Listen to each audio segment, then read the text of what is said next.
C3PO, personnage emblématique de l'univers Star Wars.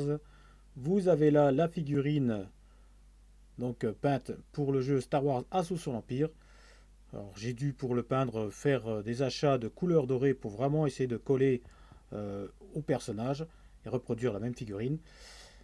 Donc cette figurine par contre, vous ne pouvez pas la voir dans la boîte de base, ni dans l'extension ombre jumelle où apparaît donc le personnage de C3PO, puisqu'on retrouve son symbole ici en bas de sa carte. Vous obtenez plutôt le jeton qui correspond. Et pour avoir la figurine, il vous faut acheter le blister séparément. Donc lorsque vous c'est fait, lorsque vous avez cette figurine, ou même si vous jouez qu'avec le jeton, donc vous avez pour 2 points donc ce personnage élite. Bon, c'est un droïde. Je ne vous cache pas que moi je ne peux pas trop le jouer, ou alors pour le fun. 4 en santé, 3 en vitesse, défense, 1 des blancs, attaque, voilà, il a rien du tout. C'est un droïde protocole, hein, il ne sert pas à grand chose. Alors, en action, vous avez donc avertir. Choisissez une figurine amicale adjacente. Cette figurine devient concentrée. C'est pas mal.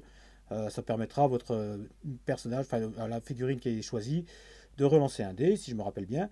Couverture. Lorsque vous vous défendez et que vous êtes adjacent à une figurine amicale, vous pouvez relancer un dé de défense. Ça, c'est plutôt sympathique. Bon, surtout que, voilà, vu qu'il ne peut pas attaquer, au moins qu'il puisse se défendre.